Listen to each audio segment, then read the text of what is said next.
su propia realidad. El Twitter explota de odio artificial, un circo de locos en un loop infernal.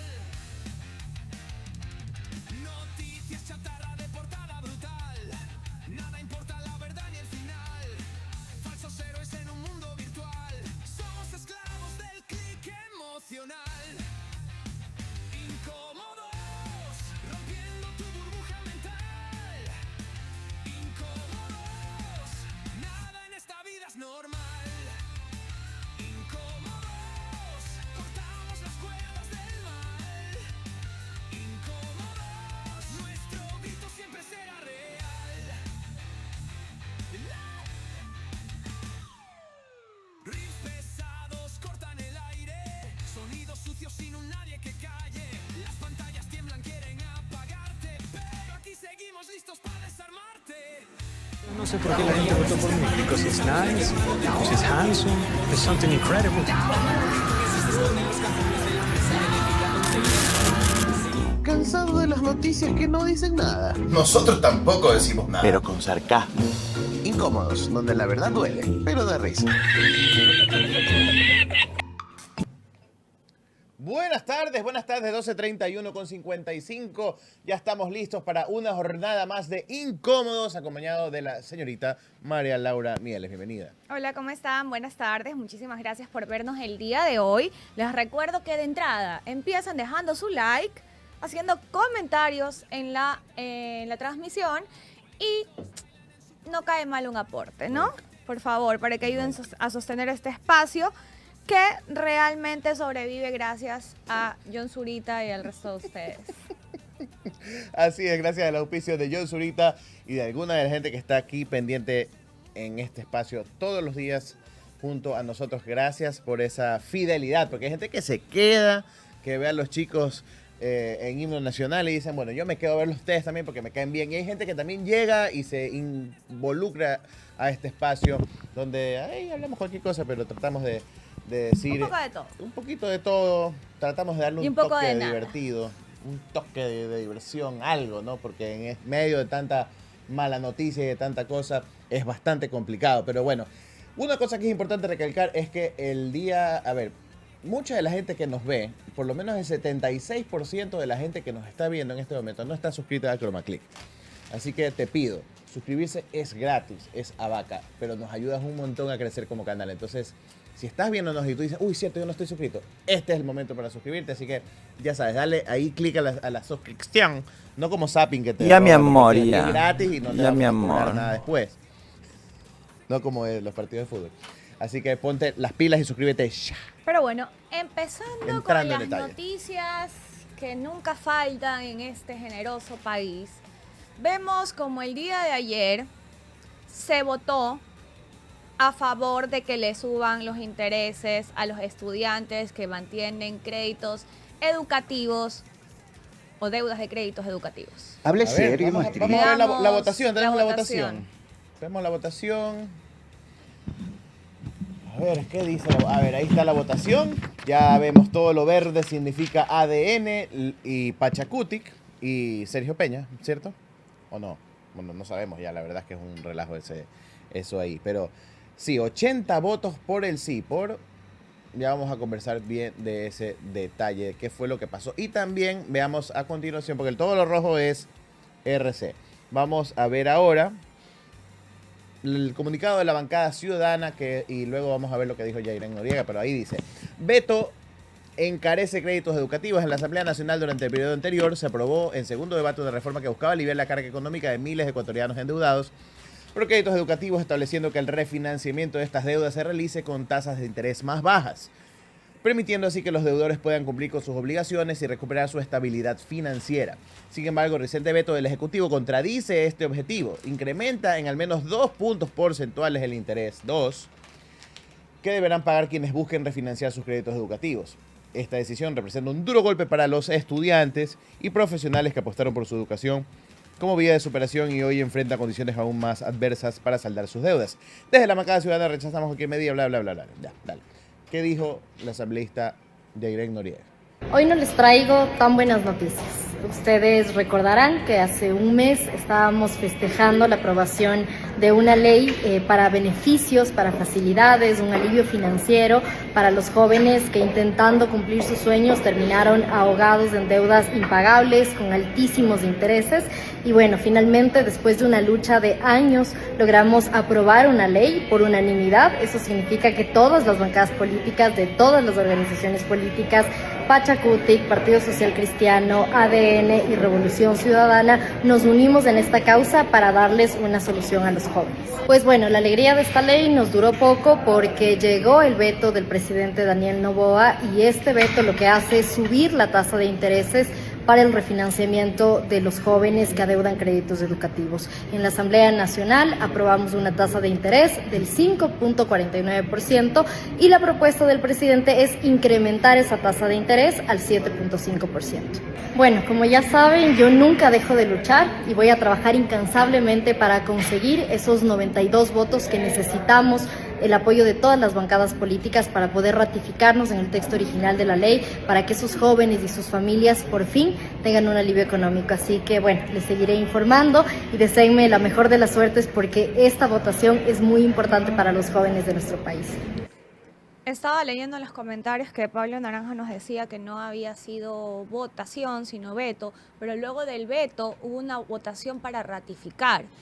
Y es a la votación a la que se refiere Jairen Noriega en su video, en la que, bueno, ya con esperanza trata de ver si es que podía convencer a ciertos miembros de la bancada de gobierno de apoyar este tema, que, por favor, es humanidad.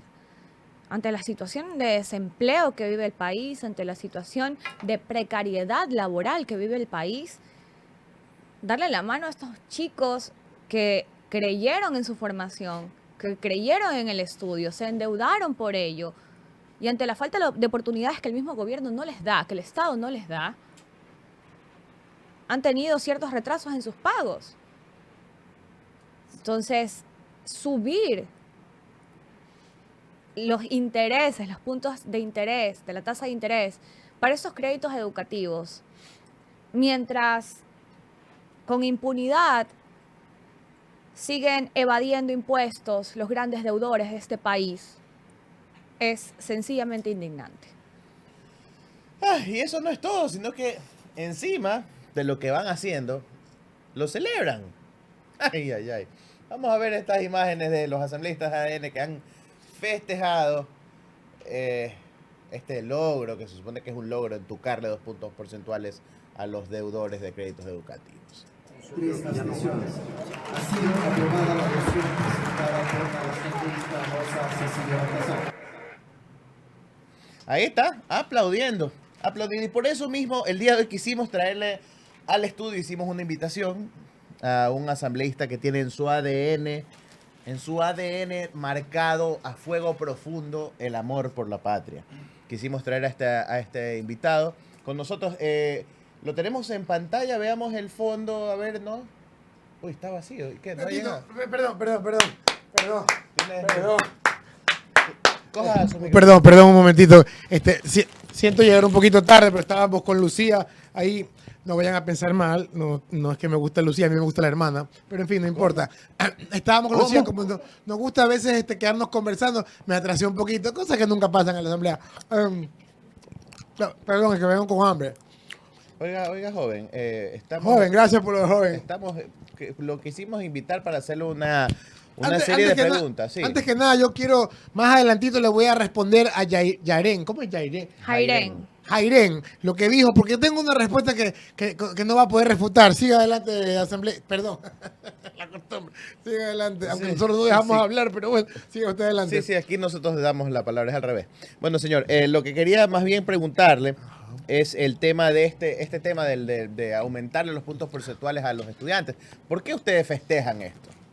Porque es un golazo, pues. ¿Cómo? ¿Verdad? Es un golazo de chilena al último minuto. Pero ya le voy a responder de entrada a Jairen. A ver. ¿Qué miércoles se llama? Jairen.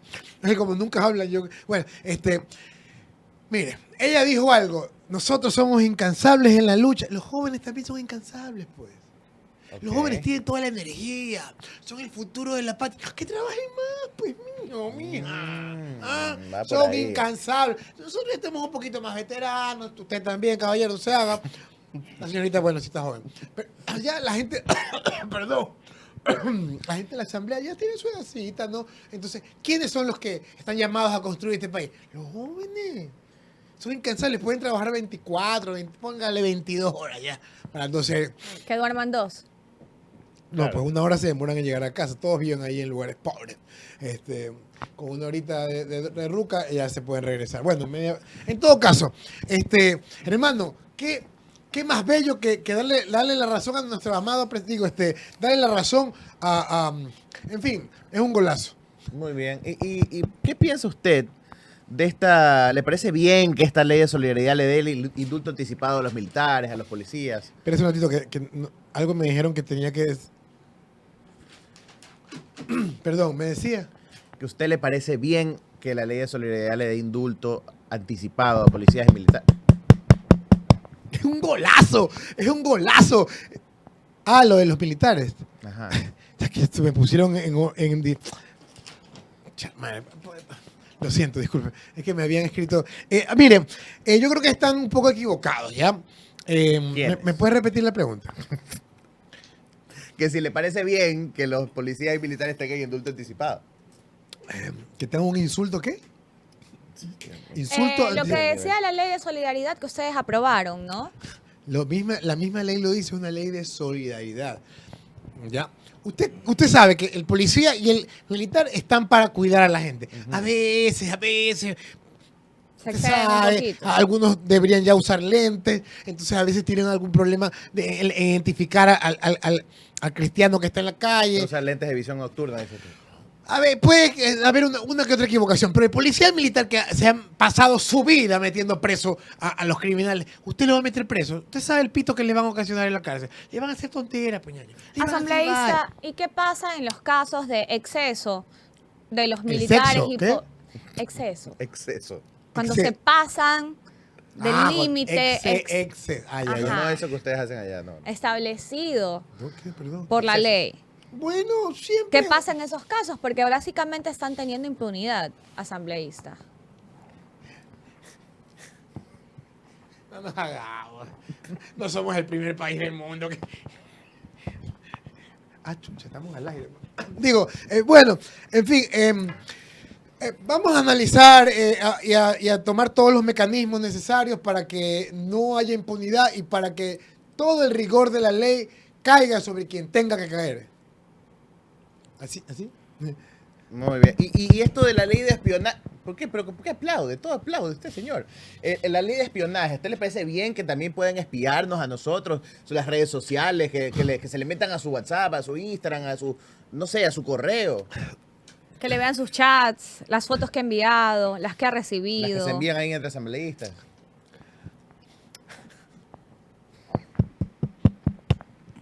Me da risa ¿Por qué la se ríe inocencia usted? de ustedes. ¿Ya? ¿Usted cree que ya no pasa eso?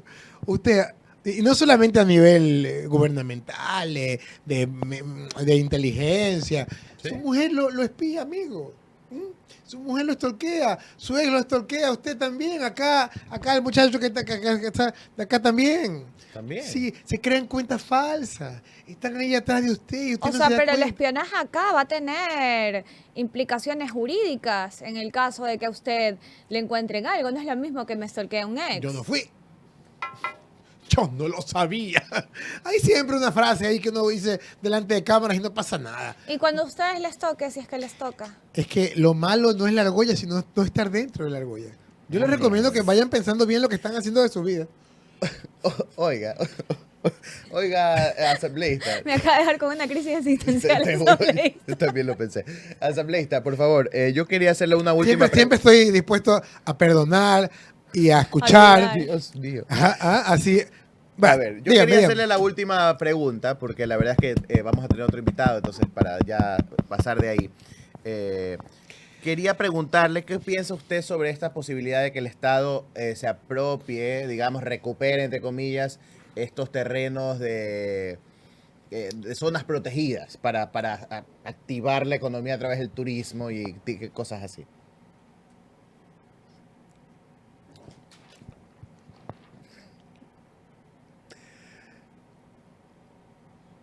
Ya. El silencio por... No estaba leyendo. Estaba leyendo. Sus apuntes. Sí, primero gracias a nuestro líder, a nuestro presidente, gracias por todo lo que ha hecho y está haciendo y hará. Gracias por la posibilidad de poder estar aquí con ustedes. Le agradecemos a él y a toda nuestra... Gracias. ¿Y la respuesta? ¿Respuesta de qué? De lo que le preguntamos. Le preguntamos, mira, que tanto le ha gustado que Lourdes ya puso $2 aquí. Gracias, Lourdes. Muchísimas gracias, Lourdes Yo sé. Flores. Sí, y estamos trabajando por ti, Lourdes. ¿Sí? Estamos No, hablando de las zonas protegidas. Mira, que ¿Para después te entuquen un resort ahí. Qué bonito. En una zona protegida. Imagina. ¿Se acuerda de Colón? Cristóbal Colón. De Eco Colón. El proyecto en el que Eco- estaba como dijo, de involucrada la Colón, primera dama. Mire, yo todavía no estaba en ese momento. Ya, yo recién tengo acá 25 años, 25 días en el... Miren, yo les pregunto a ustedes, ¿para qué sirve un área protegida? ¿Para qué está protegida? Para conservar la flora y la fauna de ese lugar. Ok. Siempre en un resort o en un complejo turístico de alta alcurnia, perdón. ¿Usted conoce el country? ¿Qué va a conocer ¿Cuál el de country? todos? Hay unos jardines hermosos para jugar golf. Bello, verdecito. Ya. Esa- Por ahí una ardillita, por ahí un gatito. Ahí está la fauna y la flora. Y nosotros vamos a conservar cualquier metro cuadrado por hectárea. La cosa es que va a haber harto billete. Y ya saben, los chicos, los jóvenes, tienen harta energía. Pueden trabajar y trabajar y trabajar. ¿Usted dice, asambleísta, que es momento de arrimar el hombro? Me acordé de algo con una compañera asambleísta ahorita que dijo hombro. No, que siempre decimos que hay que arrimar el hombro entre los colegas, ¿no? Okay. Algunos se la quieren ¿Cómo? sacar adelante a la asamblea, pero en fin, gracias. Yo les agradezco su... Usted, aquí en el chat dice que usted tranquilamente podría postularse a ser ministro de gobierno. Que ya me están espiando. Bueno, es que ahí, tú sabes, uno cuando empieza tiene que pensar en carrera, pues no en seguir sirviendo a la patria, Muy bien. sirviendo desde... ¿Ya me puedo ir? Sí, justamente le íbamos a agradecer por su presencia, asambleísta, Sí, muy este día de amable. hoy. Ha sido Gracias por clarísimo los- en su respuesta. Gracias por los snacks, amigos, que de verdad yo venía con bastante... No. Le comió el almuerzo a alguien más de aquí, seguramente. Oiga, Gracias. siempre que necesite, de verdad, cuente con nosotros, que estamos para servirla. Ya. Pero bueno, ¿Te das cuenta cuando uno quiere escuchar todas las voces? No siempre está bien. ¿qué te digo? Bueno, parece chiste, pero es anécdota. Por acá ya están tirando una encuesta en el chat. ¿Quieres que María Laura actúe? Miren lo que pone en la encuesta de Chroma Click. Yo soy la que votó no, por si acaso. Tenemos objetivo también, señoras y señores, para poder mantener este medio. 10 superchats amarillos. Así que, por favor, chicos, está en sus manos 10 superchats amarillos para Está bien, lograr si llegamos a la meta del el día de hoy, actúa en un sketch. Vaya, del programa. fuertes declaraciones de María Laura Mieles. Bueno, seguimos. No está todavía, no llegó. ¿El invitado? Sí. O sea, podemos ir viendo Sí. el tema de, bueno, como siempre, para el gobierno la culpa es de alguien más. O la responsabilidad es de otro, de cualquiera, menos de ellos. Así es. Entonces, el gobierno le ha dado o le dio al sector empresarial 1 año y medio para que se haga cargo de su propia generación eléctrica. Ajá. Como si no hubiera en este país también tarifas diferenciadas para el sector empresarial, para las fábricas, para las empresas grandes. Pero bueno, veamos el video de O este generas electricidad ultimátum. o te desconecto, básicamente. El presidente Daniel Noboa emitió el decreto número 32 para reformar el reglamento de la Ley de Servicio Público de Energía Eléctrica. Modifica y agrega contenido en 35 artículos. Entre ellos, da la potestad al Operador Nacional de Electricidad SENACE para que cuando haya déficit de generación o apagones, pueda disponer a las empresas que consumen alto voltaje que se desconecten del Sistema Nacional de Electricidad. También otorga 18 meses para que las industrias de ese segmento de consumo eléctrico cuenten con sus sistemas de generación para abastecer su propia demanda de energía. El plazo corre desde este 16 de junio de 2025. Esas compañías podrán construir plantas eléctricas que usen gas natural, energía nuclear y otras no renovables de hasta 100 megavatios, solo con la autorización directa del Ministerio de Energía, mediante un contrato de concesión. Entre otras disposiciones generales, las empresas eléctricas distribuidoras deben renovar el alumbrado público y reemplazarlo por tecnología LED o solar en un plazo máximo de 5 años. Además, podrán implementar sistemas de generación fotovoltaica para autoabastecer el sistema de alumbrado público. Ese decreto también reforma el reglamento para las operaciones de gas natural y modifica 15 artículos para que las empresas en máximo 2 meses obtengan autorización para importar ese combustible para su consumo, tanto en procesos productivos como en autogeneración de energía. Y entre las disposiciones se establece un plazo de 3 años para que los nuevos proyectos de generación térmica puedan utilizar diésel con la condición de que esas centrales también operen con gas natural y otros combustibles líquidos.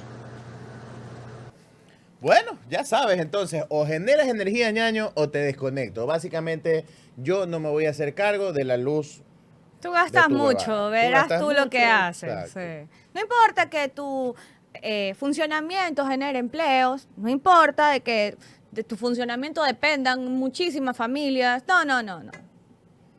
Si Es tú terrible. no resuelves, te desconectas. Es terrible. Llegó Danilo. Hola. ¿Cómo están? ¿Cómo están, chicos? Discúlpenme. La verdad, me quedé dormido. No te perdiste de nada, por si acaso. Sí, tuvimos aquí un Es asambleísta. que hoy día fui al gimnasio Ya y te recuerdo. le metí piernas y ya. ¿Un asambleísta ahorita aquí? Sí. Para que veas, ¿Qué de los que dijo? aplauden. ¿Qué dijo? De los que aplauden. No mucho. La verdad, no le entendí la mitad. Bueno, pasando un mejor invitado. Sí. Gracias. Vamos a leerlo.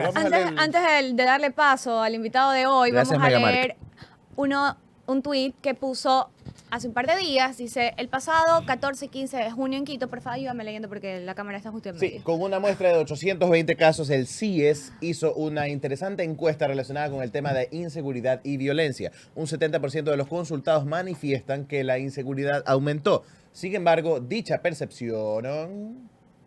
¿Qué hay? ¿Hay algo más? ¿Algún textito más? Sí. Sí, es un No hilo. se ve reflejada en el estado de ánimo, pues el pesimismo se mantiene en un 60.2% y el optimismo en un 39.2%.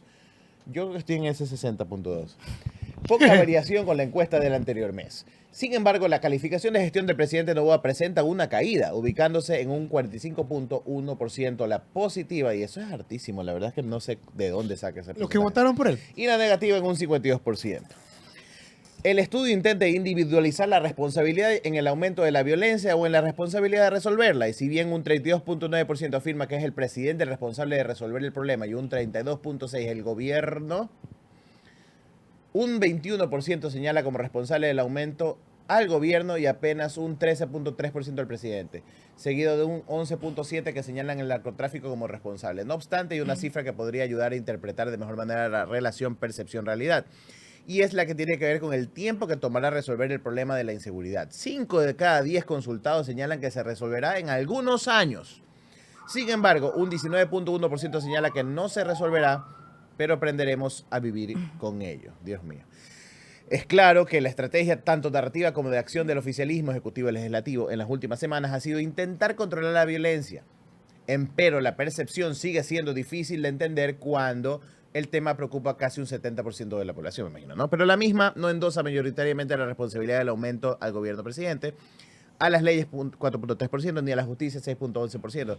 Y aunque la percepción es en un 60% sí señala al gobierno presidente la responsabilidad del control, las cifras de valoración de gestión negativa no demuestran equivalencia. Finalmente será la expectativa la que juegue un papel fundamental en el manejo de la percepción. Por ello, la narrativa usada desde Carondelet, que señala que por fin se tiene herramientas para combatir la violencia, puede resultar contraproducente y se debería tomar en cuenta con mayor fuerza ese 51% que señala que el problema se resolverá en el largo plazo. Respira.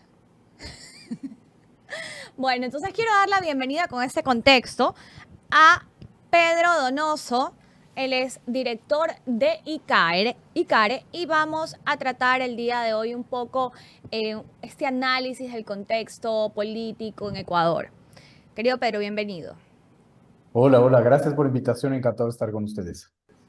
¿Qué tal, Pedro? Bienvenido. Muchas gracias. Voy a empezar preguntando que con esta encuesta del CIES, en donde vemos que Noboa cayó de un 60% de aprobación que tenía en mayo a 45.1% en junio, ¿cómo interpreta usted esta aparente desconexión entre la percepción humana, ciudadana, y la atribución de responsabilidad?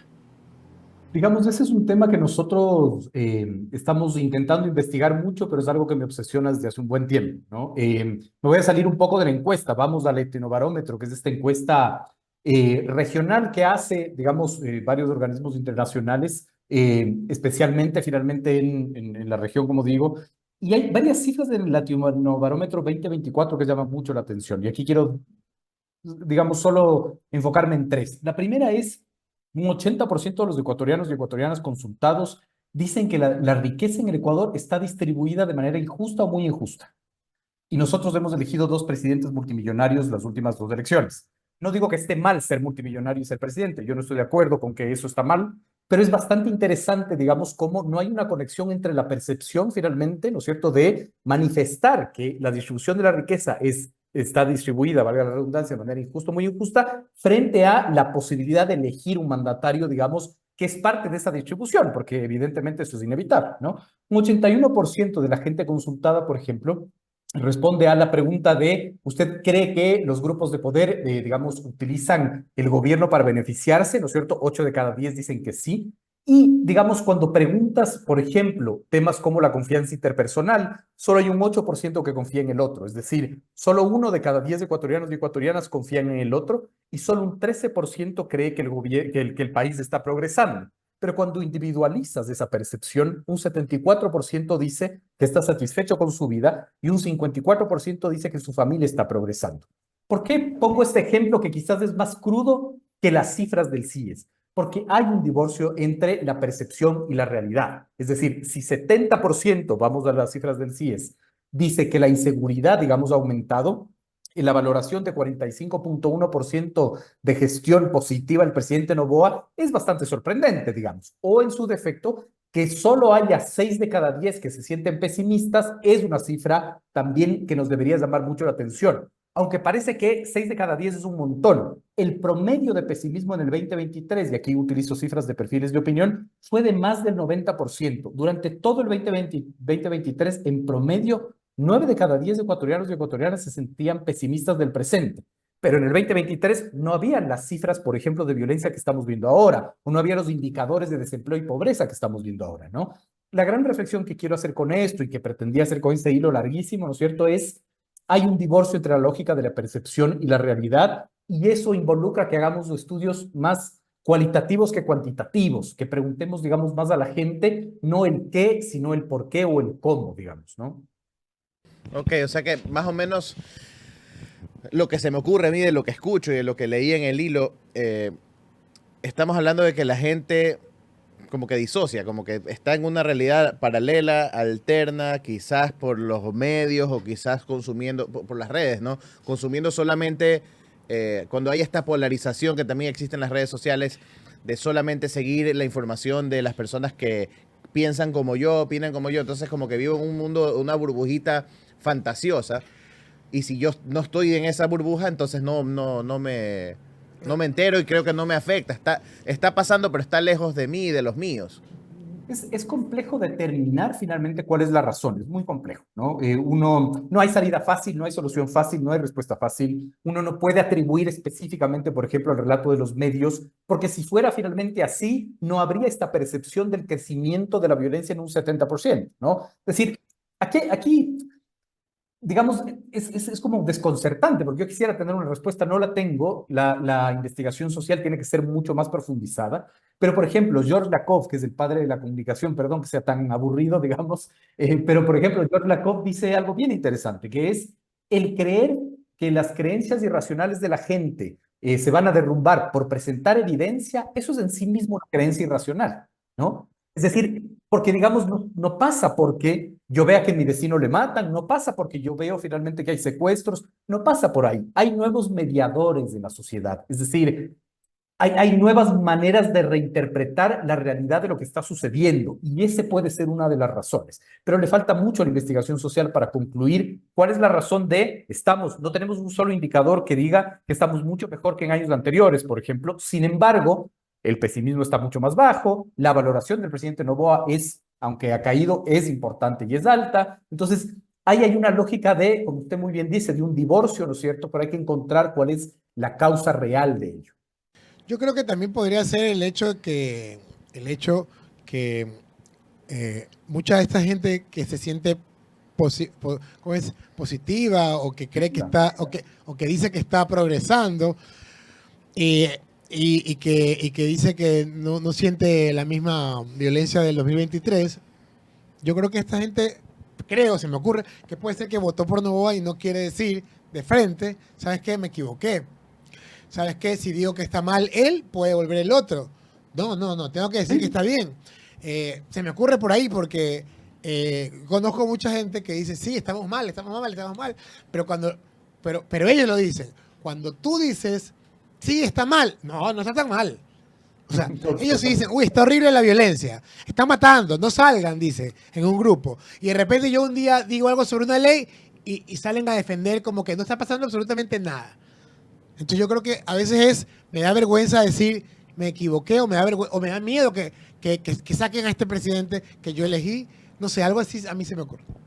Puede ser una relación identitaria, una relación ideológica, puede ser un rechazo y un miedo finalmente a la otra propuesta, al correísmo, por ejemplo. Puede ser un montón de factores. Yo cuando les daba las cifras del Latinobarómetro, a mí la que más me llama la atención es esta lógica, ¿no es cierto?, y nosotros lo decimos, la crisis de representación colectiva. Esto suena aburridísimo, pero no es, voy a intentar cómo explicarlo, ¿no? Es como, yo digo, ¿no es cierto?, no confío en el otro. Imagínense que solo 1 de cada 10 confía en el otro. Cuando yo digo el otro, no es, digamos, del político, no, es mi vecino, finalmente, ¿no es cierto? Cuando yo no confío en el otro, cuando el pesimismo está tan elevado, cuando yo no confío en el Estado, por ejemplo, la última encuesta que yo vi de perfiles de opinión, lamentablemente del anterior año, en confianza en el Estado, estaba por debajo del 40%. Entonces, yo no confío en el Estado, es decir, tengo un problema con mi vecino, ¿verdad? Él se adueña de mi terreno, ¿no? Yo no confío en el Estado, es decir, no confío en el juez o en el comisario municipal o en el policía que viene a solventar mi discusión con el vecino. No confío en el vecino, no creo en él, ¿no es cierto? Y estoy altamente pesimista. ¿Cuál es la respuesta? La violencia. Es que es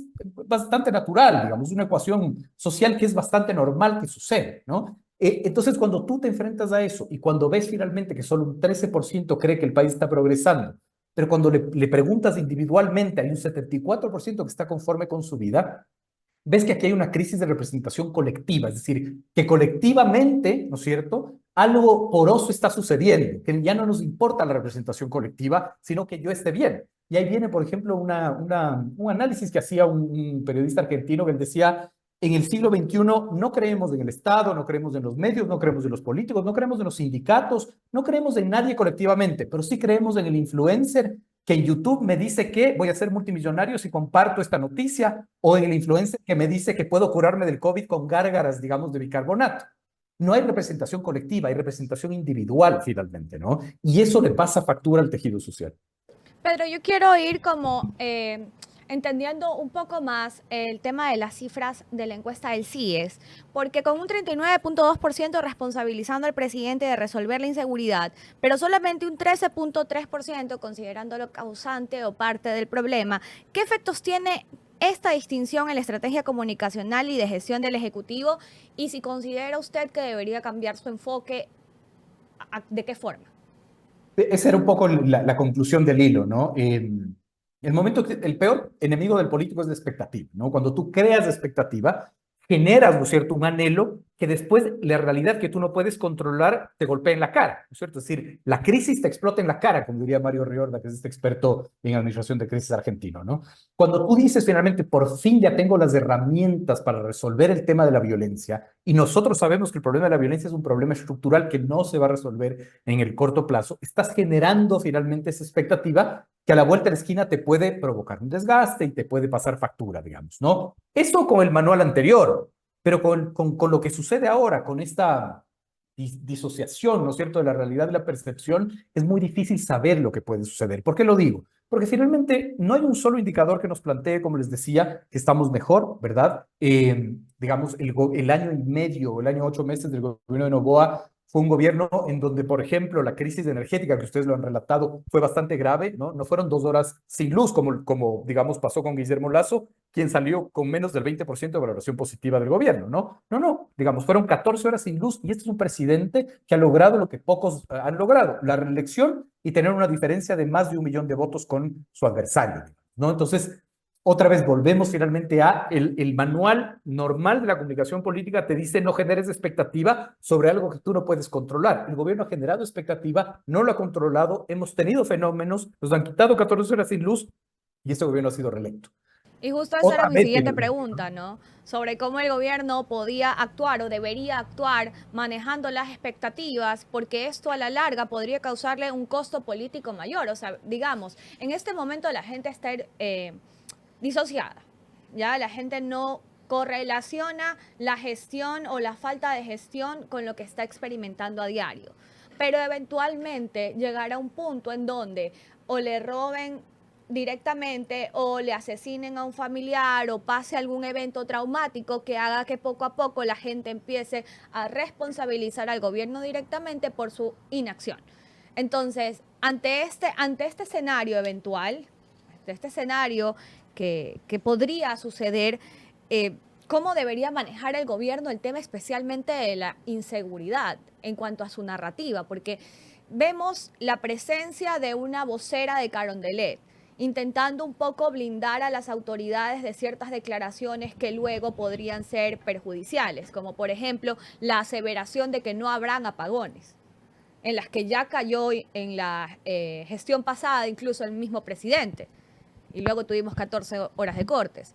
Entonces, vemos esta figura, vemos entrar, ¿cuál más o menos es la estrategia del gobierno para minimizar daños una vez que la gente ya empiece a responsabilizar su gestión por los resultados en materia de seguridad? Sobre todo hay que poner sobre la mesa que esto no es un gobierno que acaba de empezar, es un gobierno que lleva 1 año 8 meses. Este ejercicio yo ya lo hice, ya lo hemos hecho, digamos, desde el gabinete estratégico que yo dirijo.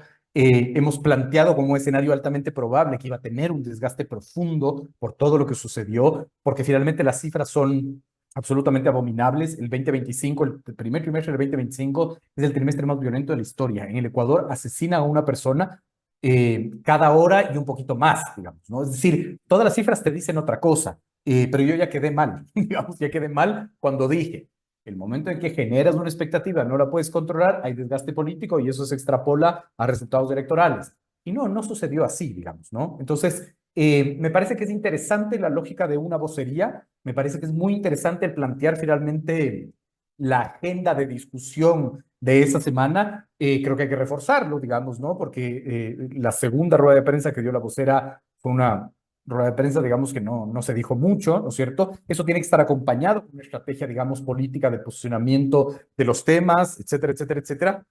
Pero algo sucede, yo vuelvo a este punto, ¿no es cierto? Algo sucede que no estamos entendiendo, sobre todo con este tema de los nuevos mediadores sociales, ¿no? Es decir, un mediador social puede ser un concepto, una causa, puede ser estético, ¿no? Incluso puede ser estético, de cómo la percepción y la interpretación de realidades tiene matices, digamos, ¿no? Esto siempre ha sucedido, esto no pasa hoy, no es que son las redes sociales del TikTok o la televisión, ¿no? Esto ha pasado siempre. Es decir, una realidad no está interpretada de la misma manera para todos, eso es lógico finalmente, ¿no? Y usualmente lo que sucede es que es muy difícil explicar fenómenos desde la ciencia, ¿no? Otra vez súper aburrido, pero esto es bien interesante. La ciencia es contraintuitiva, digamos. Yo siempre pongo este ejemplo a nuestros clientes. Los terraplanistas en Estados Unidos, un movimiento muy bien financiado, etcétera, y ellos hacen ejercicios bien simples, ¿no? Y ellos te dicen, párese al filo de una playa, ve el horizonte. ¿Cómo es el horizonte? ¿Plano o curvo? Es plano, ¿no es cierto? Por lo tanto, la Tierra es plana. Es decir, intentar explicar técnicamente cosas, ¿no es cierto?, con la ciencia es contraintuitivo porque es más fácil crear silogismos falsos para explicar fenómenos, digamos, ¿no es cierto? Y ahí viene el tema, es decir, para el gobierno es muy fácil endosar la responsabilidad al narcotráfico, al correísmo, a X o a Y o a Z, y con eso finalmente no recibe tantos golpes. La pregunta es, ¿hasta cuándo? Un año, 8 meses para mí era suficiente, ¿no es cierto? Pero vimos que no. Sido suficiente. Pedro, también justamente con lo que estaban diciendo, en el momento que el gobierno viene y te aprueba ley de solidaridad nacional para combatir la inseguridad, te aprueba ley de inteligencia también por lo mismo, para estar, dicen ellos, que para estar encima de la jugada. Te sube el IVA 3 puntos Claro, te sube el porcentuales IVA, o sea, para un plan Fénix que nunca despegó bueno, pero digamos, hablando específicamente de de esta gestión. de esta gestión, De este gobierno. de este gobierno, no del pasado, que es el mismo, sino de esto que pasó a partir del 24 de mayo con la nueva asamblea. Tú decías algo que es importante, lo dijo también María Laura, es el momento que tú comienzas como que a hacerte cargo, entre comillas, de lo que está pasando, generas esa expectativa y ahora sí, con las leyes a tu favor, yo creo que va a ser más difícil sacárselas. O sea, antes ha sido más fácil decir el correísmo de abrió las puertas al narcotráfico, la tabla de drogas que otra vez la pusieron, y así algunas cositas que ya poco a poco en sus mismas, o sea, digo yo, al menos me parece que en su misma boca, por el pez muere ¿cómo es? Por la boca muere el pez. Dice, entonces, como que ya va a llegar ese momento en el cual el mismo discurso de ellos, la gente va a exigir resultados sobre ese discurso, porque ya ahora sí no tienen excusa, tienen toda la asamblea, tienen casi que todo, todos los poderes, básicamente. En teoría estoy de acuerdo, así debería funcionar. ¿Ha funcionado? No, no ha funcionado. Es decir, por eso les digo, hay nuevos mediadores, finalmente, no entendemos qué pasa. Este no es un gobierno naciente, es un gobierno que va 1 año, 8 meses. Este gobierno subió el IVA al 15%, que es lo que te dice el manual de la vieja política. No subas el IVA, nunca subas el IVA, es una locura. No quites los subsidios, nunca quites los subsidios, es una locura. No subas la gasolina, no dejes a las industrias grandes sin generación, digamos, eléctrica, ¿no? Y hagan ejercicio, ¿no? Hagan el ejercicio. ¿A quienes finalmente apoyan los gremios empresariales, digamos?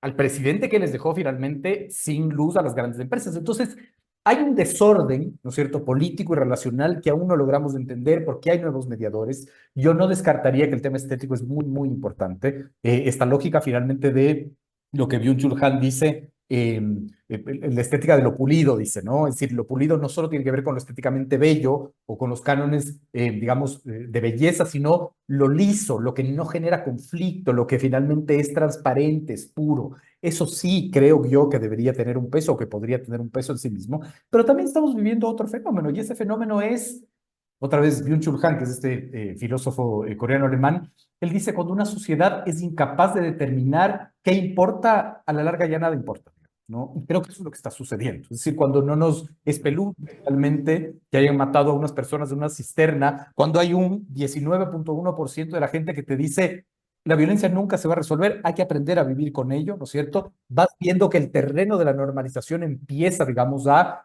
captar finalmente más espacio, ¿no? Yo siempre les digo a unos clientes con los que trabajamos, que es una coalición de movilidad, ¿no? Y claro, ellos trabajan mucho para bajar la siniestralidad de tránsito, ¿no? El Ecuador es uno de los países con mayor número de siniestros de tránsito, que eso es vergonzoso, porque eso es controlable, digamos, ¿no? Es decir, la violencia es otro tipo de fenómeno, pero eso es muy controlable, los siniestros de tránsito, ¿no es cierto? Y claro, cuando haces estudios, evidencias que la gente te dice, ese es el precio que hay que pagar por la modernidad, por tener carros, ¿no? Cuando no, ese no es el precio que hay que pagar. Lo que quiere decir es que esto se empieza a normalizar en las relaciones sociales y ahí es pues cuando finalmente ya hay otros mediadores y hay otros diagnósticos, ¿no? Pedro, metiéndonos un poco al tema de la crisis eléctrica o a puertas de una nueva crisis eléctrica, todo este tema con Progen, la terminación unilateral, los 7 meses de retraso, los 160 millones que se llevaron entre Progen y ATM que no se van a poder recuperar porque, dicho por las mismas autoridades, no existen mecanismos por el cual puedan recuperar ese dinero. El hecho de que la ministra y la vocera de gobierno hayan salido con unas cuentas medias raras, con megawatts que no cuentan, ¿ya? Contando megawatts que no tienen, que tienen procedencia incluso de otros países que probablemente en los mismos meses tengan estiaje, igual que nosotros, como ya pasó. ¿Cuál puede ser la posibilidad de que la gente ya empiece a responsabilizar al gobierno ante una eventual crisis energética. En el caso de que existan los apagones, ¿usted cree que tal vez este pueda ser el fenómeno en el que la gente puede romper esa pared que tiene entre la corresponsabilidad del gobierno y la situación actual en el país? O sea, en teoría sí, la teoría te dice sí, pero ya lo vimos finalmente, ¿no? Es decir, ya lo vimos. Claro, ya lo vimos, ¿no es cierto? Que durante las 14 horas sin luz, ¿no es cierto? El CIES tenía una encuesta que investigó también esto, lamentablemente no tengo clarísimos los números, pero por ejemplo, era más de un 30% la responsabilidad al clima, por ejemplo, ¿no? Entonces, Que antes, perdóname que te interrumpa, Pedro, pero antes había esta posibilidad o el gobierno tenía este margen de o echarle la culpa al gobierno de Lazo, porque recuerda que pese a las advertencias de Andrea Robo, ellos dijeron que ellos nunca habían recibido información al respecto. Lazo luego salió a desmentirlo en una entrevista pública. Pero ellos tenían ese margen de acción de echarle la culpa al gobierno de Lazo, luego al clima y todo. Pero ya luego de toda esa crisis de 14 horas de apagones, de la gente adquiriendo generadores, de las pérdidas millonarias que hubo en el país, no solamente en cuestión de dinero, sino también en tema humano, de empleos y todo, ¿tú crees que la gente le vuelva a dar una nueva oportunidad al gobierno en este contexto ante una nueva crisis energética? bueno, es un gobierno que sigue culpando al gobierno de Correa, ¿no? Que son 7 años antes. Es decir, otra vez, la teoría dice que no, la teoría dice que la gente debería responsabilizarlo como ha sido históricamente, finalmente, pero no sucede. Yo me quedé, esto es anecdótico porque no es ninguna evidencia de nada, pero me quedé muy sorprendido en un video, ¿no es cierto?, en donde está el presidente Trump, ¿no es cierto? Ya les voy a explicar por qué. El ejemplo, está el presidente Trump en Río Bravo, ¿no es cierto?, en la frontera con México, y al otro lado hay migrantes ilegales que quieren cruzar. Y el presidente Trump los ve, ¿no es cierto? Y ellos empiezan a gritar, te amamos, Trump. Gracias, Trump. Y empieza a saludar. Y Trump se da la vuelta a la cámara y dice, me aman y no sé por qué. Eso es lo que está sucediendo, ¿no? Es decir, no hay, digamos, una equivalencia entre la realidad y la percepción. Ya lo vivimos, porque si esto fuera el 2024 y la pregunta fuera la misma, yo dijera, no, este gobierno no va a sobrevivir a una crisis energética. Sobrevivió y ganó con 1.3 millones de votos. ¿Qué sucede ahora? No lo sé, digamos, ¿no? Es decir, claro, hay esta investigación de Teleamazonas sobre Progen, etcétera, pero también tenemos que aprender que en este país los casos de corrupción son corrupcionables, si existe ese término, cuando hay autoridades de control que los hacen, que los identifican, pero si no, no. Ahorita la Contraloría acaba de decir, ya está el informe, pero como es, digamos, confidencial, no lo voy a hacer público. Entonces, esto mucho tiene que ver finalmente con criminología mediática y por cómo se procesa esto finalmente en la esfera no solo mediática, digital y de discusión. Yo diría finalmente que a la larga, no sé si una potencial crisis energética, que no sé si se vaya a dar tampoco, pueda acarrearle algún tipo, digamos, de golpe profundo al gobierno viendo lo que sucedió en el 2024. O sea que básicamente son dueños de la narrativa. Son dueños de la narrativa porque hay ausencia de la contranarrativa también. Y ahí hay una responsabilidad clarísima de la oposición. La oposición no tiene idea de lo que está haciendo, cree que su reducto es la asamblea. Siguen hablando, por ejemplo, de no nos dejan hablar y esto no es democrático. Nadie regresa a ver las cifras del Latinobarómetro, donde más del 70% de los ecuatorianos no creen en la democracia y no les interesa la democracia. Entonces, no hay, digamos, una conexión finalmente en cómo hago oposición, porque además Noboa es uno de los fenómenos más interesantes que ha existido en los últimos años, porque además no tiene identidad política e ideológica y es mucho más difícil darle, ¿no es cierto?, a un blanco que esté en movimiento, ¿no? Ahí, por ejemplo, la polarización no es equivalente. El correísmo construye una polarización ideológica frente a un novoísmo que construye una polarización más emotiva, digamos, más afectiva, ¿no? Con otros códigos, con otros mediadores. Pedro, una consulta saliéndome un poco del tema coyuntural, más bien viéndolo desde lo macro. ¿Cómo se posiciona realmente el gobierno para cara a las elecciones seccionales? ¿Cómo podría llegar, si tal vez fortalecido, tal vez desgastado ante una crisis energética, los niveles de inseguridad? ¿Cómo llega el gobierno, cómo llegaría el gobierno eventualmente a unas elecciones seccionales que esperan ganar? Ellos pretenden, ya dicho por algunos de sus representantes, convertirse en la primera fuerza del país, incluso con este tipo de autoridades. Es interesante finalmente porque el gobierno ahorita construye esta narrativa de tener todos los poderes, ¿verdad? Y finalmente ese es su objetivo, ¿no es cierto? Es decir, centralizar, digamos, todos los poderes Y uno no puede entender las seccionales si no entiende lo que pasa entre, ¿no es cierto?, lo que está sucediendo ahora y, digamos, las elecciones, ¿no? El tener evidentemente todos los poderes, el ser dueño del Tribunal Contencioso Electoral, del Consejo Nacional Electoral, etcétera, si lo logra, digamos, ¿no es cierto?, ese es un gran paso. Ahora, creo que de una u otra manera, como todo cambia tan rápido, la teoría otra vez te dijera que con estos niveles de violencia y con estos niveles de aceptación, sería muy difícil finalmente que Noboa se apropie de los seccionales. Todo cambia a último momento, ¿no es cierto? Así fue lo que sucedió la última semana de marzo, ¿no es cierto? En donde Noboa crece, digamos, en intención de voto y en donde la volatilidad de los electores es gigantesca, pero además no solo es cómo llega el gobierno, sino cómo llega finalmente los que ahora están, digamos, en los puestos de poder seccional, ¿no es cierto? Cómo llega el alcalde Pavel Muñoz, cómo llega el alcalde Aquiles Álvarez,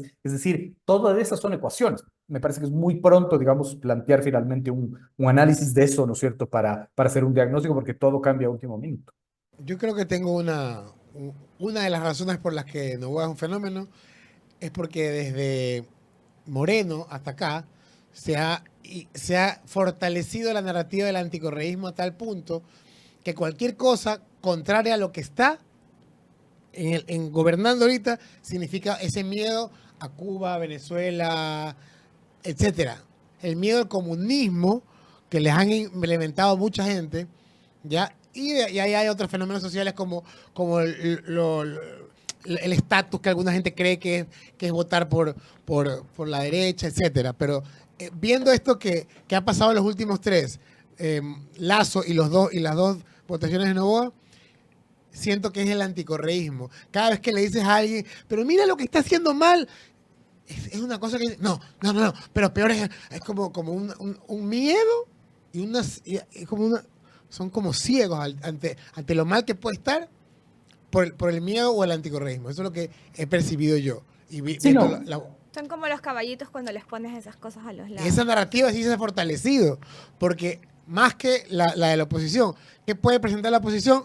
Lo que se hizo en el gobierno de Correa, pero como hay tanto miedo, porque dicen que todo fue con sobreprecio, que ya mismo iban a venir, o sea, los 10 años fueron mentiras, la paz, ¿no? Porque ya pronto, en el año 11, ahí iba a llegar la violencia. Eso es lo que la gente se come el cuento, bueno, eso es lo que yo pienso, que la gente tiene ese miedo, porque dice, él trajo toda la violencia que ha estado estos 7 años, 8. Entonces yo no le veo cómo les van a quitar ese miedo. Esa es parte finalmente de la crisis de la oposición, ¿no es cierto? Porque el tema Venezuela no es un país cuando tú discutes políticamente en el Ecuador. Venezuela es un concepto, ¿no es cierto? ¿Cómo traes ese concepto a la realidad? ¿Cómo tienes asidero en la realidad? ¿Qué es Venezuela? Venezuela finalmente es una dictadura sanguinaria, lo es, ese es mi criterio. Pero además, Venezuela es pobreza, es migración, es cortes de luz, ¿no es cierto? Es violencia. Ahora, básicamente. Exacto. Pero finalmente, otra vez, la percepción, ¿no es cierto?, está divorciada de la realidad, ¿no? Es decir, cuando yo tengo estas discusiones con clientes, etcétera, es que nos va a convertir en Venezuela. Pero dime qué es Venezuela. Venezuela es violencia, sí, claro. Más que el Ecuador, no. Venezuela Una risa que tanto miedo le tienen al comunismo que ahora acuden a China ante posibles alianzas comerciales y de otra índole, ¿no? Querido Exacto. Pedro, te agradezco muchísimo por habernos acompañado el día de hoy. Quedan las puertas abiertas a este espacio para cuando desees. No sé, mis compañeros tienen otra pregunta. No, gracias Pedro por estar con nosotros, por tu tiempo. Me preguntan por interno por ese gorila que está detrás tuyo porque están distraidísimos.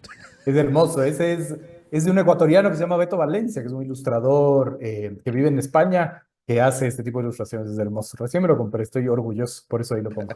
Está muy bacán, Increíble. Un abrazo grande, Pedro. Gracias por estar Gracias por la invitación. Un abrazo, chao. Yo ya sé qué está haciendo este gobierno con esto de las leyes, estas 3 leyes que ha aprobado. Cuéntanos. Se me ocurre. Cuéntanos. No creo que tenga la razón, pero por ahí no me quedan tantas dudas. Ponte tú que en un hipotético caso estén pactando con algunas organizaciones. Ustedes ponen esas leyes y de repente en un abrir y cerrar de ojos regresa la paz y dicen la narrativa es nuestras leyes sirvieron para controlar la violencia. ¿Qué te diré? Ah. Pero bueno, seguimos Oye, con el tema ¿de quién es esto que me encontré? del asambleísta dejó votando ahí el Yo de ti almuerzo tengo de cuidado en ayer. comerme eso. ¿eh? No va a estar envenenado. Bueno, en todo caso, vamos a ver la otra parte que estábamos hablando de este tema eléctrico. Dicen que será ese es el video, ¿no? O tú quieres ver lo de la Inés Manzano. Es que hay tanto por ver. Dice, yo no quiero ver, pero hay que ver. Me toca. No, es por los tiempos, digo, para más o menos ir escogiendo. Ah, ya. Porque ya nos queda poco tiempo de espacio. Tienes el de... Vamos a ver, amigos, en resumen, hay generadores Que no genera. que no generan. Que no genera. Sí, que están Una empaquetados. ministra Que no es ministro. que básicamente dijo que le van a expropiar a Progen las cosas que han hecho hasta este momento. Expropiese. Expropiese. Vea usted, qué loco, Mira, ¿no? mira tú, no querían convertirnos en Venezuela y... Cada vez más parecidos. Hasta que no se le carguen a otro millonario, no va a haber oposición. Vas a ver, hazme caso. La ministra dijo en Teleamazonas, no sé si tenemos ese video, la ministra dijo en Teleamazonas, vamos a ver lo que dijo, que eso me parece muy importante. Nosotros sabemos por la certificación que tenemos de la inspección que todo es nuevo, por eso es compra. Pero luego de 7 meses de espera, el incumplimiento de Progen comienza a generar sospechas sobre las razones para esta demora. El gobierno insiste en la terminación unilateral de los contratos para el Salitral y Quevedo con Progen. La firma estadounidense ha presentado un arbitraje de emergencia que de momento frena esta intención del gobierno y con ello cualquier posibilidad de verificar in situ si los generadores son nuevos y están listos para funcionar. Nosotros no hemos abierto nada, porque se supone que ellos nos daban las garantías de que, como esto es se llaman proyectos como llave en mano, es decir, nosotros contratamos y ellos me tienen que instalar. Varias fotografías de los generadores producto de una de las primeras inspecciones y a las que tuvo acceso este noticiero evidencian al menos inconsistencias en la información que da la empresa sobre las unidades de generación. Y pasamos a revisar algunas de las fotografías. En esta imagen vemos la placa con los datos y número de serie original del fabricante de los generadores. También tenemos una placa con un número de serie distinto que fue colocado por la empresa Progen. Este número de serie no consta en ningún registro del fabricante de los motores EMD. La siguiente imagen es un número de serie o impronta original de fábrica que consta habitualmente en los motores, con el cual se puede verificar el año de la fabricación, además del origen del motor. Y la siguiente también identificamos acá un problema. Podemos ver una evidente alteración del número que es apenas legible y alterado en el motor original. Una numeración adicional, incluso de forma bastante artesanal. Pero tenemos también otros problemas identificados en estas fotografías y aquí la comparación. En la primera imagen tenemos un motor perfectamente identificado con el número de serie que corresponde, y en la siguiente un error que es evidente, el número 4 impreso al revés, y la siguiente una placa que está impresa de forma bastante artesanal. Un número nuevo de serie que no corresponde al del fabricante de los motores, que al menos se había ofrecido serían nuevos y llegarían al país. Y esta podría ser la razón por la que estos generadores que debieron... Bueno. En resumen, amigos. Todo trucho. El gobierno quiere, según la ministra, agarrar todo el trabajo que ha hecho Progen hasta el momento, una vez hecha la terminación unilateral, y ellos continuar con este trabajo. No especifica si lo hará CNEL, cómo lo hará CNEL, Select, perdón, cómo lo harán, si es que tienen la gente, si es que tienen los recursos, cuántos megawatts van a generar, nada, simplemente muy por encima. Mientras se siguen destapando irregularidades en el proceso de Progen y ATM, proceso que el ministro Roberto Luque fue personalmente a Houston. Y mira lo irónico, me parece súper gracioso. Que el ministro Luque fue a Houston porque decía, esta es la mejor forma de prevenir que no hayan problemas en el contrato más adelante, que no hayan problemas de incumplimiento, que no hayan, o sea, todo lo que terminó pasando. No leyó la letra chiquita. Todo lo que terminó pasando. Yo pregunto, no, aparte de turquearse, ¿para qué fue el viaje? Porque... Generadores truchos. Algunos ahí con los números de serie Pero ya, sabemos que parece la- ser que no pasa esto. Borradito. En la transmisión de los Outsiders veía que quien se va a hacer cargo ahora de la generación eléctrica va a ser la empresa eléctrica El Ordeño. No, imagínense. Un saludo para el aporte de John Zurita, que ha comprado un sticker de $5 Muchas canadienses. gracias, Belleza, Nuestro ñaño. auspiciante principal, John Zurita. Un abrazo grande para él. Y también quiero mandarle un abrazo y un saludo muy especial a nuestro querido compañero Jeremy Cruz, que esta semana no ha estado por aquí porque le pasó? está Cierto. enfermo, está en casa. Matemos es un cojudo desconcentrado. No, pobrecito. Alonso, recupérate pronto. Yo de buena onda, pero ya sabes cómo es leíto. Un abrazo, Jeremy, espero que te recuperes pronto. Nos escribió, nos manda saludos a todos, que Besos en está las- extrañando, que quiere regresar, pero un virus ahí cojudo lo tiene en cama Déjalo que se recupere. toda la semana. Así que recupérese, compañero, adelgace, haga dieta, aproveche. Y aquí se lo espera ya el lunes, me imagino, porque así como estás, no que vengas mañana. Pero bueno, un abrazo para ti. Bueno, yo creo que deberíamos cerrar el programa con tal vez la noticia más importante de este día. Porque ya sumamos 1.700 muertes violentas en la zona 8. Solamente en la zona 8, señores. y En la señores. zona 8, Durán, Guayaquil y San Borondón. Eso comprende la zona 8. 1.700 muertes violentas. Veamos. Guayaquil enfrenta una jornada crítica tras registrarse varios hechos violentos que mantienen en alerta a la ciudadanía y a las autoridades. A la fecha, la zona 8, integrada también por Durán y San Borondón, contabiliza alrededor de 1.700 muertes violentas. Entre los casos recientes destaca la muerte de un hombre por arma de fuego en el distrito Florida, en un caso calificado como uso legítimo de la fuerza policial. El hecho ocurrió aproximadamente a las 21 horas del martes en la avenida Vicente Maldonado Vera, a la altura de la entrada a la Universidad Faxo. Según el informe oficial de la DINASED Zona 8, el hoy fallecido, identificado como Michelle Cristian Ortega Andrade, de 34 años, se trasladaba en un vehículo desde donde disparó contra el personal policial motorizado, que lo perseguía desde el sector de la Alborada, norte de Guayaquil. La violencia se manifestó también con el asesinato de un taxista frente al Parque Centenario, un ataque que podría estar vinculado con extorsiones criminales y que ha generado preocupación entre conductores y usuarios del servicio. En verdad, pues nosotros sí nos sentimos preocupados porque en los últimos tiempos ha bajado totalmente el trabajo por lo que está sucediendo con la delincuencia. Estos hechos se suman a una serie de violentos incidentes ocurridos en las últimas 24 horas en Guayaquil, que incluyen varios homicidios a tiros en diferentes sectores como Avenida Casuarina, La Chala y la intersección de Tulcán y Cristóbal Colón, así como un joven herido por disparos durante un intento de asalto. Con alrededor de 1.700 muertes violentas, Guayaquil registra un incremento de violencia desde el 1 de enero al 18 de junio, lo que representa 696 muertes más que en el mismo periodo del año anterior. El distrito más golpeado es Nueva Prosperina. Le sigue Durán, Pascuales y Portete, todos con aumentos superiores a los 100 casos. Catalina García, Telemas. Todo. Está mal.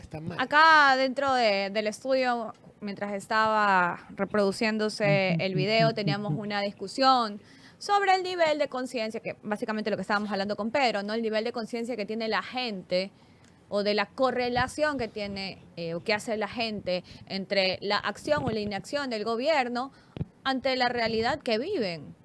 Sí, mucha gente le tiene más miedo que vuelva a Correa que a las muertes. Y es impresionante cómo teniendo 1.700 muertos en circunstancias violentas, a.k.a. producto de la delincuencia, no haya un clamor popular en exigirle a las personas adecuadas, dígase presidente, Ministerio del Interior, gobernadora, resultados inmediatos. Incluso Ministerio de Defensa, porque también los militares están implicados en el tema de operativos. Por supuesto. ¿Cómo no existe un clamor popular ante una realidad que ya no es de unos pocos? Ya no son de los barrios urbanos marginales de Guayaquil. No, en todas partes. Es de todos. Justo estaba viendo un comentario que estaban contando que en La Aurora, déjame ver exactamente, que Ricardo Garcés nos contaba que en La Aurora están secuestrando a diestra y siniestra, no solamente por objetivos, porque como dijo un análisis del mismo gobierno, ¿no? Ya no hay perfiles de objetivos para secuestros. Ahora es absolutamente aleatorio. Todos pueden ser víctimas de un secuestro. Devuelvan el IVA, dice. Bien. ¿Ya? Entonces, estaba contando Ricardo Garcés que una de las personas que apareció muerta en la cisterna era un comerciante de ahí mismo de la Aurora, que se lo llevaron, luego de extorsionarlo. Entonces, si no existe también, porque yo entiendo, justo lo que conversábamos con mis compañeros, que mucha gente también lo hace desde el desconocimiento, pero la ignorancia tampoco debería ser un freno para exigir lo que por derecho nos corresponde. Nadie te dice que ames al señor que dejó de ser presidente hace 7 años ya. Nadie te dice que te identifiques con su partido. Lo que se te pide como ciudadano es que con tu dignidad exijas al gobierno que está en este momento en funciones lo que tiene que hacer para lo que fue elegido. Nada más. Y eso no te hace ni correísta, ni izquierdoso, ni comunista. Eso te hace un ciudadano digno. Ahí se las dejo. Exactamente, eso es lo que tratamos aquí a diario de hacer y siempre tratar de dejar un mensaje dentro de lo posible. Por ahí alguien me dijo, justamente estaba en el chat y me comentó en un video que subimos al TikTok y decía, no te desgastes, hermano. Le digo, yo sí me desgasto. Y no me desgasto, yo no siento que es un desgaste. Yo lo hago con gusto porque al menos en mi conciencia no debe quedar que pude decir o hacer algo. Y esa es la invitación que yo les hago a ustedes.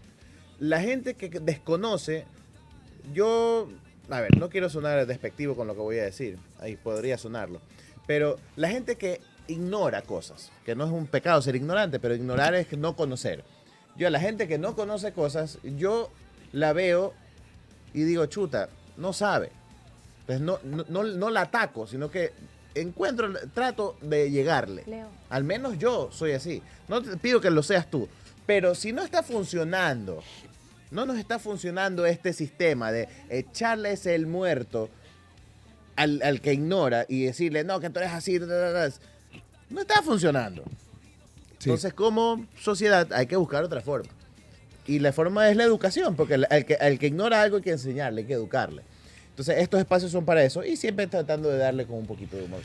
Sí, quiero finalizar, luego de que hable Danilo, quiero finalizar con algo que me acaban de pasar en este momento, por favor, que es la cereza del pastel. No podemos seguir culpando a un gobierno que salió hace 8 años porque dejó sembradas las tenazas de la delincuencia y del terrorismo y del narcotráfico.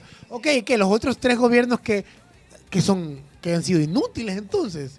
Entonces, no, ya, como dice María Laura, no te hace correísta ni comunista exigir que se haga algo de verdad, no solamente bla, bla, bla. Y otra cosa, dejen sus aportes.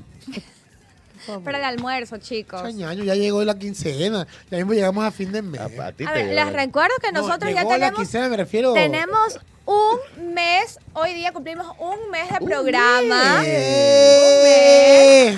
Así que ustedes también están bien lloraditos de quincena, no como nosotros que no hemos cobrado todavía. Lanza tú. Así que, por favor, ayuden en este...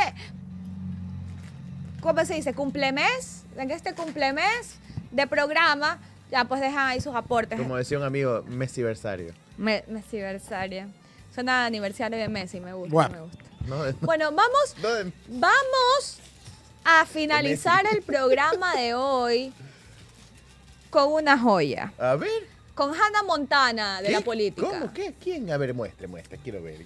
Hannah Montana de la política. Para los resultados a la gente, no solo como abogado. Si a mí me preguntas como abogado, yo te voy a dar mi criterio, no cumple y es complicado meterlo aquí, no se podría. Como abogado yo tengo clarísimos los conceptos jurídicos, pero como político tenemos que darle resultados a la gente, porque al final en la calle eso es lo que nos reclaman. Pero como abogado usted sabe que se va a violar la Constitución al darle facultades extraordinarias al presidente para que pueda disolver a través de un decreto cualquier empresa que fue creada por una ley. El Ejecutivo tendrá que darle respuestas a la gente y tendrá que hacer con las herramientas que se le da lo correcto. Si no lo hace, será castigado en las urnas y será también, en su momento, tendrá que rendirle cuentas a la Asamblea.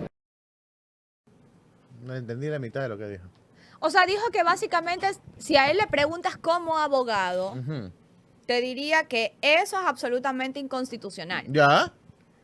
Pero si le preguntas como político, él tiene que hacer caso a lo mejor para la gente, porque la gente es la que le pide resultados en la calle. ¿Que eres bobo, concha tu madre?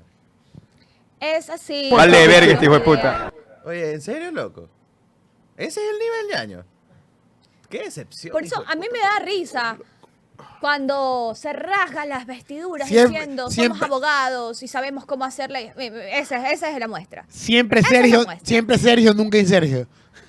Esa es la muestra, es Hannah Montana. De abogado es uno, de asambleísta es otro. tronco Sus de criterios cambian de acuerdo a cómo le Qué generoso que convenga. es este país, Dios mío santo. Y así, con este tronco de imbécil. El sueño ecuatoriano. Con este tronco de estúpido que acabamos de escuchar, nos despedimos el de hoy. Sí, estúpido. Esa es la palabra, porque decir esas cosas es de un nivel de estupidez tenaz. Ojalá te llegue este video. Un besito. Hasta Bueno, mañana, chicos, muchas gracias por vernos. Los esperamos mañana. Adiós. No sé por qué la gente votó por mí. Because he's nice, because he's handsome, there's something incredible. Cansado de las noticias que no dicen nada. Nosotros tampoco decimos nada. Pero con sarcasmo. Incómodos, donde la verdad duele, pero da risa.